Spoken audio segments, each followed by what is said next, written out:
Livro do Eclesiastes. Eclesiastes no grego significa o que fala a assembleia, o pregador. Neste livro a sabedoria divina prega, mostrando a vaidade e a fragilidade das coisas humanas, para que o homem aprenda a orientar-se sabiamente. Capítulo 1. Palavras do Eclesiastes, filho de Davi, rei de Jerusalém. Vaidade de vaidade, diz o Eclesiastes. Vaidade de vaidade, tudo é vaidade. Que proveito tira o homem de todo o trabalho que se afadiga debaixo do sol? Uma geração passa, outra geração lhe sucede, mas a terra permanece sempre estável. O sol nasce e põe-se, corre ao seu lugar de onde volta a nascer. O vento dirige o seu giro para o meio-dia, depois declina para o norte. Corre visitando tudo em roda e volta a começar depois seus circuitos. Todos os rios entram no mar, e o mar nem por isso transborda. Os rios voltam ao mesmo lugar de onde saíram para tornar a correr. Todas as coisas se afadigam, mas o que se pode dizer? O olho não se farta de ver, nem o ouvido que se cansa de ouvir sempre as mesmas coisas. O que é que foi? O mesmo há de ser. Que é que se fez? O mesmo há de se fazer. Não há nada novo debaixo do sol e ninguém pode dizer: eis aqui está uma coisa nova, porque ela já existiu nos séculos que se passaram antes de nós. Não há memória das coisas antigas, mas também não haverá memória das coisas que hão de suceder depois de nós, entre aqueles que viverão mais tarde. Eu, o Eclesiastes, fui rei de Israel em Jerusalém, e propus no meu coração inquirir e investigar sabiamente todas as coisas que se fazem debaixo dos céus. Deus deu esta penosa ocupação aos filhos dos homens, para que se dedicassem a ela. Vi tudo o que faz debaixo do sol, e achei que tudo era vaidade e aflição de espírito. O torto não se pode endireitar, e o que falta não se pode contar. E eu disse no meu coração: eis que cheguei a ser grande, que excedi em sabedoria todos os que antes de mim houve em Jerusalém. O meu espírito possui largamente sabedoria e ciência. Apliquei meu coração, reconheci ainda que isto é aflição de espírito, porque na muita sabedoria há muita amargura, e que aumenta a sua ciência também aumenta o seu sofrimento. Capítulo 2. Então eu disse no meu coração: vamos, tentemos alegria, gozemos o prazer. Mas vi que também isso era vaidade. Por isso disse ao riso: és um louco. E alegria, de que serves? Em seguida, resolvi dentro do meu coração entregar ao vinho a minha carne, aplicando ainda o meu ânimo à sabedoria. Resolvi dar-me à loucura até ver que coisa seria útil aos filhos dos homens, em que ocupação deve eles empregar-se debaixo dos céus durante os dias da sua vida. Executei grandes obras, edifiquei para mim casas e plantei vinhas, fiz jardins e pomares, e pus neles árvores de toda a espécie. Construí depósitos de água para regar o bosque em que cresciam as árvores. Comprei escravos e escravas e tive muita família. Tive muito gado e manadas de bois e rebanho de ovelhas, mais do que todos os que houve antes de mim em Jerusalém. Amontoei prata e ouro, riquezas dos reis e de províncias. Para deleitar os ouvidos, escolhi cantores e cantoras, e tudo que faz as delícias dos filhos dos homens, taças e jarros preciosos para o serviço do vinho. Ultrapassei em grandeza todos os que vieram antes de mim em Jerusalém, conservando, porém, a minha sabedoria. Não recusei aos meus olhos coisa alguma de tudo o que eles desejaram, nem proibi ao meu coração que gozasse de todo o prazer, e que se deleitasse nas coisas que eu lhe tinha preparado. Julguei que seria estar à minha sorte desfrutar do meu trabalho. Depois, refleti em todas as obras que minhas mãos tinham feito e nos trabalhos que o debalde tinha suado. Vi em tudo vaidade e aflição de espírito. Reconheci que nada havia proveito debaixo do sol. Passei à contemplação da sabedoria, dos desvarios e da loucura. Qual é o homem que virá depois do rei, que há muito tempo foi designado? E reconheci que a sabedoria leva tanta vantagem sobre a loucura quanto a luz sobre as trevas. Os olhos dos sábios estão na sua cabeça, e o insensato anda nas trevas. Todavia reconheci que ambos têm a mesma sorte, e disse dentro do meu coração: se eu e o insensato devemos ter a mesma sorte, de que me serve toda a minha sabedoria?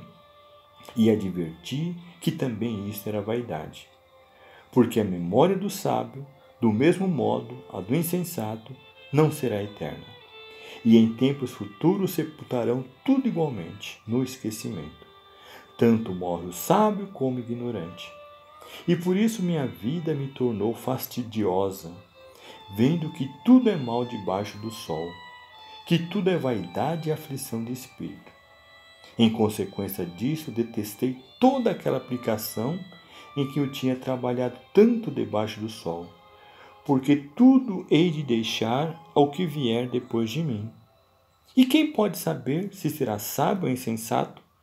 Contudo, será senhor dos meus trabalhos, que custaram cuidados e sabedoria. Por este motivo, dei a minhas mãos todas as coisas e ao meu coração renunciou a fatigar-me por mais nada neste mundo. Com efeito, que um homem trabalhe com sabedoria, ciência feliz e êxito, para deixar o fruto do seu trabalho a outro, que nenhuma colaboração prestou. É uma coisa vã, é uma grande desgraça. Que proveito tirará o homem de todo o seu trabalho e aflição de espírito, que é atormentado debaixo do sol? Todos os seus dias são cheios de dores e amarguras, e nem de noite descansa o seu coração. E não é isso uma vaidade ou miséria? Nada melhor para o homem que comer, beber e gozar bem-estar do fruto do seu trabalho. Mas também isto vem da mão de Deus. Quem com efeito pode comer e gozar bem-estar sem ele? Todavia sou infeliz. Ele, Deus, ao homem dá o que é agradável, dá sabedoria, ciência e alegria. Mas ao pecador dá aflição, cuidado de recolher e acumular bens, para os deixar a quem Deus quiser. E também isto é vaidade e tormento de espírito. Capítulo 3. Todas as coisas têm o seu tempo, todas elas passam debaixo do céu, segundo o termo que cada um foi prescrito. Há tempo de nascer e tempo de morrer. Há tempo de plantar e tempo de arrancar o que se plantou. Há tempo de matar e tempo de sarar. Há tempo de destruir e tempo de edificar. Há tempo de chorar e tempo de rir. Há tempo de se afligir e tempo de dançar. Há tempo de espalhar pedra e tempos de juntar. Há tempo de dar abraços e tempo de se afastar deles. Há tempo de adquirir e tempo de perder. Há tempo de guardar e tempo de lançar fora. Há tempo de rasgar e tempo de coser. Há tempo de calar e tempo de falar. Há tempo de amor e tempo de ódio. Há tempo de guerra e tempo de paz. Que proveito tira o homem de todo o seu trabalho realizado sem Deus? Eu vi o trabalho penoso que Deus deu aos filhos dos homens, para que sejam atormentados por ele. Todas as coisas que Deus fez são boas no seu tempo. Além disso, pôs no coração a duração inteira, sem que ninguém possa compreender a obra divina de um extremo a outro. E eu reconheci que não havia nada melhor do que alegrar-se o homem e fazer o bem, enquanto lhe dura a vida. Todo homem que come e bebe e tira bem do seu trabalho, recebe isso por um dom de Deus. Aprendi também que todas as obras que Deus faz duram perpetuamente. Nós não lhe podemos acrescentar nem tirar nada. Deus procede assim para que seja temido. O que foi feito é o que existe. As coisas que hão de ser já foram. Deus faz voltar aquilo que passou. Eu vi debaixo do sol a injustiça no lugar do direito, a iniquidade no lugar da justiça, e disse no meu coração: Deus, um dia julgará o justo e o ímpio, porque há um tempo para todas as coisas e para todas as obras. Eu disse no meu coração acerca dos filhos dos homens, que Deus os prova e lhe mostra que são semelhantes aos brutos. Por isso, os homens morrem como os brutos, e quem tem que morrer é igual à condição um dos outros. Como morre o homem, assim também morrem os brutos. Todos têm o mesmo sopro de vida. E o homem não tem nada mais do que o bruto. Tudo é vaidade. E todos vão parar no mesmo lugar. Da terra foram feitos e à terra voltam. Quem sabe se o sopro da vida dos filhos dos homens subirá às alturas? Ou se o sopro da vida dos brutos descerá ao fundo da terra?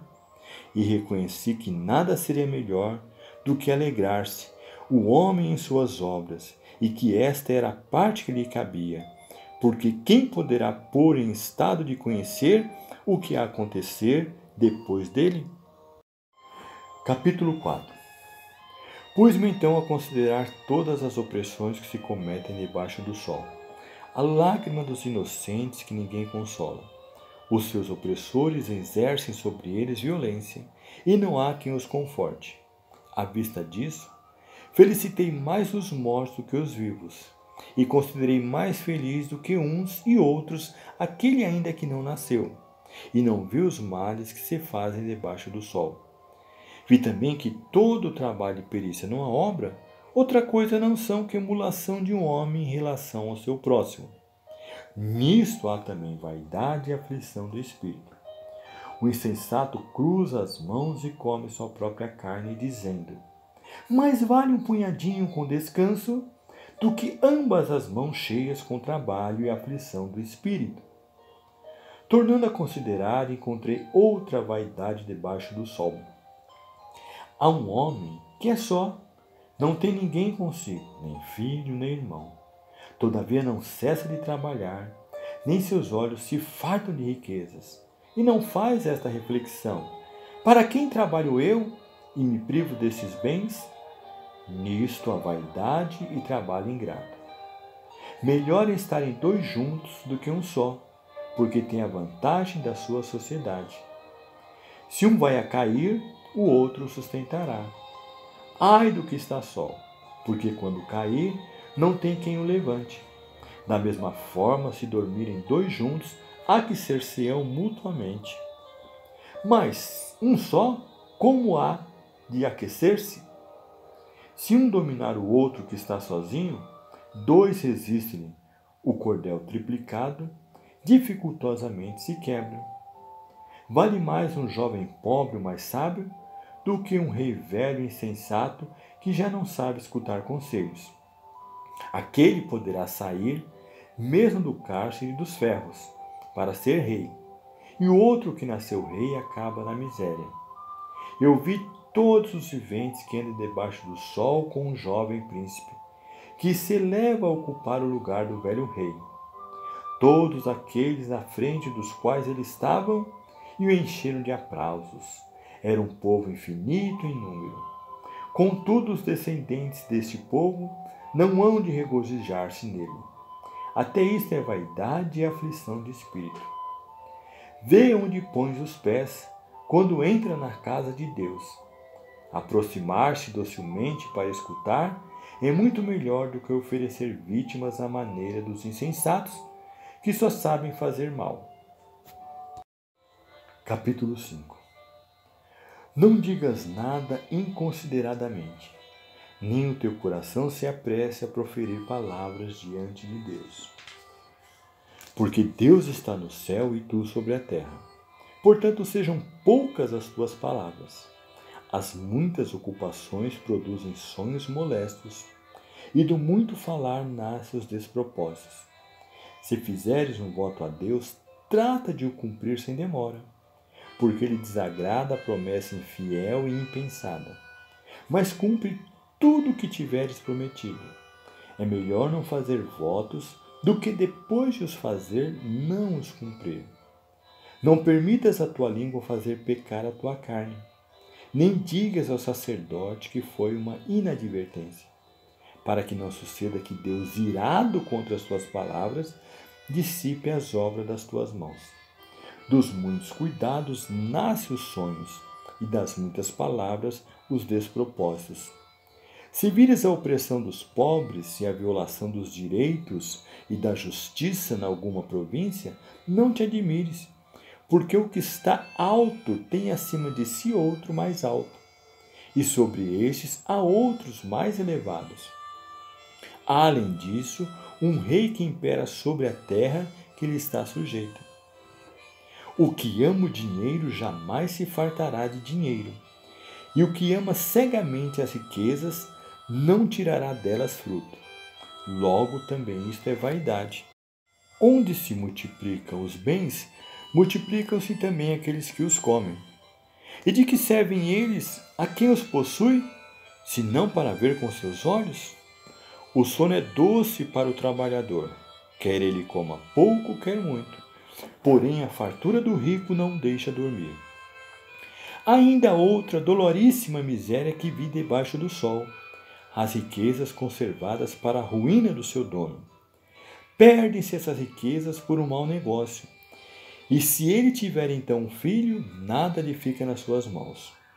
Do modo que ele saiu nu do ventre de sua mãe, assim mesmo sairá da sua vida e não levará nada consigo no seu trabalho. Sim, é um triste mal de um homem que vá como veio. De que lhe serve ter trabalhado para o vento? Todos os dias de sua vida comeu nas trevas do infortúnio, no meio de muitos cuidados em miséria e tristeza. Pareceu-me, pois, bem que o homem come e beba sobriamente e colha com alegria o fruto do seu trabalho, com que se afadiga debaixo do sol durante o número dos dias de sua vida que Deus lhe dá. Esta é a sua parte. Quando um homem recebe de Deus riquezas e bens, e a possibilidade de comer deles e desfrutar e viver alegre do seu trabalho, tudo isso é um dom de Deus. Não terá do que pensar muito nos dias de sua vida, visto que Deus ocupa de delícias o seu coração. Capítulo 6. Ainda outro mal que tenho visto debaixo do sol, e que pesa grandemente sobre o homem. Uma pessoa a quem Deus deu riquezas, bens e honras, a quem nada falta de quantas coisas deseja, mas a quem Deus não concedeu faculdade para comer de tudo isso, porque virá um estranho que há de devorar tudo. Isto é vaidade e uma grande miséria. Se um homem tiver 100 de filhos, se viver muitos anos, e contar numerosos dias de vida, e sua alma não utilizar dos bens que possui, e se vier a ser privado de sepultura, deste homem não duvido afirmar que um aborto vale mais do que ele. Com efeito, o aborto veio ao mundo debalde e vai para as trevas do sepulcro, e seu nome ficará sepultado no esquecimento, sem ter visto nem conhecido o sol. Mais vale a sua sorte do que a deste homem. Porém, o avarento, ainda que vivesse 2000 anos, se não gozou dos seus bens, porventura não irá tudo com ele para o mesmo lugar, que é o túmulo? Todo o trabalho do homem é para a sua boca, mas as suas aspirações não se satisfazem. Qual é a vantagem do sábio sobre o insensato? Qual é a do pobre que se sabe conduzir na vida? Melhor é ter diante dos olhos o que há de desejar, do que desejar o que se ignora. Mas também isto é vaidade e aflição de espírito. Aquele que há de ser já foi chamado pelo seu nome. Sabe-se que ele é homem e que não pode disputar em juízo contra quem é mais forte do que ele. Onde há muitas palavras, há muita vaidade. Que aproveita o homem com isso? Capítulo 7. Quem sabe o que é bom para o homem na sua vida, durante os dias da sua vida de vaidade, que passa como a sombra? Ou quem lhe poderá mostrar o que está para suceder depois dele debaixo do sol? É melhor o bom nome do que os perfumes preciosos, e o dia da morte do justo do que o dia do nascimento. É melhor ir numa casa onde há luto do que uma casa de banquete, porque naquela recorda-se com proveito o fim de todos os homens, e o que está vivo considera indo lá no que um dia lhe há de acontecer. É melhor a tristeza do que o riso, porque o rosto triste faz bem ao coração. E assim o coração dos sábios está na casa do luto, e o coração dos insensatos na casa da alegria frívola. É melhor ser repreendido pelo sábio do que viver o canto de adulação dos insensatos. Com efeito, com o crepitar dos espinhos que ardem debaixo de uma panela, assim é o riso do insensato. Mas também isto é vaidade. A opressão pode enlouquecer o sábio, e os presentes corrompem o coração. É melhor o fim de uma coisa do que o princípio. É melhor o homem paciente do que o arrogante. Não sejas fácil em te irar, porque a ira repousa no coração do insensato. Não digas, de onde vêm os tempos passados foram melhores do que o agora? Semelhante pergunta não é inspirada pela sabedoria. A sabedoria com riqueza é útil e aproveita aos que vêm ao sol. Porque assim como a sabedoria protege, assim também protege o dinheiro. Mas a sabedoria tem a vantagem de dar vida sobrenatural ao seu possuidor. Considera as obras de Deus. Quem poderá endireitar o que ele fez curvado? Goza dos bens no dia bom, reflete no dia mau. Porque Deus, assim como fez este, assim também fez aquele, de forma que os homens não descubra o que há de acontecer. Eu também vi isso nos dias da minha vaidade. Um justo que perece na sua justiça e um ímpio que vive muito tempo na sua malícia. Não sejas demasiadamente justo, nem demasiado sábio, pois, para que te queres arruinar? Não faças muito mal e não sejas insensatos, para que não venhas morrer antes do tempo. Bom é que tomes conta disto, e não ponhas de lado aquilo, porque o que teme a Deus nada descuida. A sabedoria fez o sábio mais forte do que 10 príncipes de uma cidade. Não há homem justo sobre a terra, que faça bem e que não peque. Não inclines o teu coração a ouvir todas as palavras que se dizem, para que não ouças talvez o teu servo dizer mal de ti. A tua consciência sabe que também tu muitas vezes tens dito mal dos outros. Tudo isso quis buscar na sabedoria. Eu disse, far-me-ei sábio, mas a sabedoria está longe de mim. Continua distante o que estava distante, e profundo o profundo.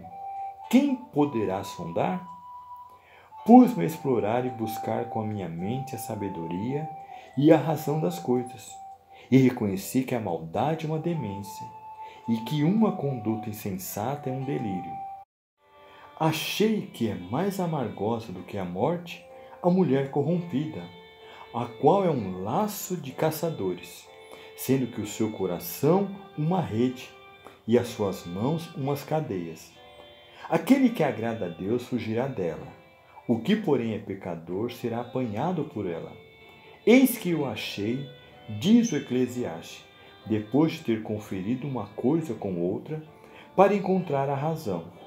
O que, porém, a minha alma ainda busca, sem ter encontrado, é o seguinte: entre 1000 homens, achei um digno deste nome, e entre todas as mulheres, nenhuma só achei.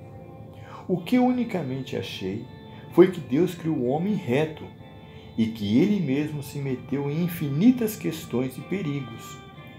Quem é como sábio? E quem conhece a explicação das coisas? Capítulo 8. A sabedoria do homem reluz no seu rosto e suaviza a rudeza de sua face. Digo-te, observa as ordens do rei, e isto por causa do juramento feito a Deus. Não te apresses a sair de diante da sua face, e não persista numa obra que lhe desagrada, porque ele fará tudo o que quiser. A sua palavra é cheia de poder, e ninguém lhe pode dizer: por que fazes isto assim? Aquele que guarda o preceito não experimentará mal algum. O coração do sábio conhece o tempo e o julgamento. Todas as coisas têm o seu tempo e o seu julgamento, e é grande a aflição que pesa sobre o homem. Por ignorar coisas passadas e estar na impossibilidade de receber qualquer nova no seu futuro. Não está na mão do homem reter o seu espírito vital, nem tem poder sobre o dia da morte, nem se lhe dão tréguas na guerra que o ameaça, nem ao ímpio salvará dele a sua impiedade. Todas essas coisas considerei, aplicando meu coração a meditar todas as obras que se fazem debaixo do sol, num tempo em que um homem domina sobre outro homem para a desgraça dele. Vi os maus receberem sepultura pomposa e gozar do repouso, enquanto os que tinham feito o bem iam para longe do lugar santo e eram esquecidos na cidade. Mas também isto é vaidade. Pelo fato de não ser proferida logo a sentença contra os maus, o coração dos filhos dos homens enche de desejos de fazer o mal. Todavia, posto que o pecador cometa 100 vezes o mal e prolongue os seus dias, eu tenho conhecido que serão felizes os que temem a Deus e respeitam a sua face. A felicidade não é para o mal, como a sombra não terá largos dias de vida, porque não teme ao Senhor. Ainda há uma outra vaidade sobre a terra. Há justos que sofrem males, como se eles tivessem feito obras de ímpios, e há ímpios que vivem tão seguros, como se tivessem feito ações de justos. Mas eu creio que também isso é uma coisa muito vã. Portanto, louvei a alegria do justo, visto não ter um homem debaixo do sol outro bem, senão comer, beber, alegrar-se.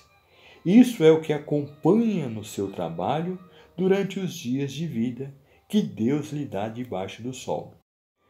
Quando apliquei meu coração a conhecer a sabedoria e a considerar o trabalho que se faz sobre a terra, há homens que nem de dia nem de noite deixam ver o sono aos seus olhos. Vi todas as obras de Deus e notei que o homem não pode descobrir as obras que se fazem debaixo do sol. Por mais que o homem se afadigue a procurar, não encontrará. Até o sábio, se pretender conhecer, não conseguirá descobrir. Capítulo 9. Resolvi todas essas coisas no meu coração, para diligentemente as entender. Os justos e sábios, com as suas obras, estão na mão de Deus. O homem não sabe se é digno de amor, se de ódio. Tudo está diante deles. Tudo acontece igualmente a todos, havendo a mesma sorte para o justo e para o ímpio, para o bom e puro e para o impuro, para o que oferece sacrifícios e para o que não oferece. O bom é tratado como pecador e o perjuro como aquele que jura a verdade. Isto é o que há de pior entre tudo que se passa debaixo do sol. Que haja para todos a mesma sorte. Daqui vem que os corações dos filhos dos homens se enchem de malícia e que a loucura habita no seu coração durante a vida. Depois disso serão conduzidos à habitação dos mortos. Enquanto se vive, há esperança. Mais vale um cão vivo do que um leão morto. Os que estão vivos sabem que hão de morrer, porém os mortos não sabem nada, nem recebem mais salário, porque a sua memória ficou entregue ao esquecimento. O amor, o ódio e a inveja pereceram juntamente com eles. Não tem mais parte alguma no que se faz debaixo do sol. Vai, pois, e come o teu pão com alegria, e bebe com gosto o teu vinho, porque a Deus agradam as tuas obras. Os teus vestidos sejam em todo o tempo brancos, e não te falte óleo perfumado que unja a tua cabeça. E goza da vida com a tua amada companheira durante todos os dias da tua vida fugaz, que Deus te dá debaixo do sol durante todo o tempo da tua vaidade. Porque esta é a tua parte na vida e no trabalho que te afadigas debaixo do sol. Faze, pois, com presteza tudo o que puder fazer, tudo que vier à tua mão, porque na sepultura para onde te precipitas, não há nem obra, nem razão, nem ciência, nem sabedoria. Voltei-me e vi que debaixo do sol a corrida não é para os velozes, nem a guerra para os fortes, nem o pão para os inteligentes, nem as riquezas para os entendidos, nem o favor para os sábios. O tempo e o acaso tudo se mistura. O homem que não sabe que fim será o seu, como os peixes são apanhados no anzol e as aves caem no laço. Assim os homens são surpreendidos pela adversidade, quando ela der sobre eles de improviso. Um outro fato observei sobre o sol, que foi para mim uma grande lição. Havia uma pequena cidade, e nela se achavam poucos homens. Foi contra ela um grande rei. Bloqueou-a, levantou ao redor altas torres. Ora, encontrava-se nela um homem pobre e sábio, que livrou a cidade pela sua sabedoria. E ninguém depois disso se lembrou mais daquele homem pobre. Então disse comigo: a sabedoria vale mais do que a fortaleza, mas é desprezada a sabedoria do pobre, e não são ouvidas suas palavras. As palavras dos sábios proferidas com calma são mais ouvidas que o clamor do chefe entre os insensatos. Vale mais a sabedoria do que as armas de guerra. Uma só falta pode destruir muito bem. Capítulo 10. A mosca que morre no unguento do perfumista infecta-o e corrompe-o. Um pouco de insensatez estraga a sabedoria, e a glória mais brilhante. O coração do sábio está na sua mão direita, e o coração do insensato na sua esquerda. O insensato mal se põe a caminho e mostra que lhe falta o senso. E todos dizem: é um louco. Se a cólera do príncipe se levar contra ti, não abandones o teu posto, porque a calma evita grandes males. Há um mal que vi debaixo do sol, como derivado do engano do príncipe. O insensato é levado a uma sublime dignidade, e os ricos em prudência postos embaixo. Eu vi escravos a cavalo e príncipes andando a pé sobre a terra como escravos. Aquele que abriu uma cova para outro lá cair, cairá nela. O que desfaz por maldade uma parede, mordê-lo-á a cobra. Aquele que transporta pedras será maltratado por elas, e o que racha lenha será ferido pelas lascas.